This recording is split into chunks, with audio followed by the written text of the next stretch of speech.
C'est pour faire face à l'urgence et renforcer les équipes de la COCOM que des consultants extérieurs ont été engagés avec plusieurs missions.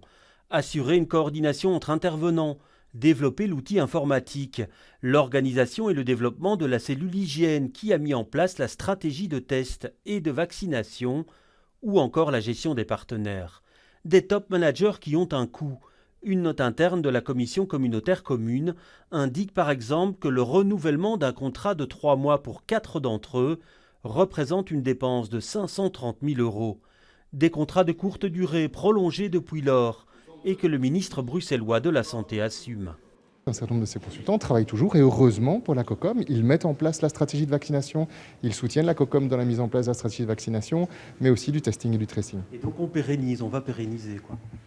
Non, je dis on va sortir progressivement de ce système de consultance. On va vraiment progressivement sortir de ce système de consultance pour aller vers des engagements concrets via des contractuels. La note qui nous a été transmise précise également que les procédures suivies pour les engagements ont été négociées sans publication préalable, sans véritable mise en concurrence donc.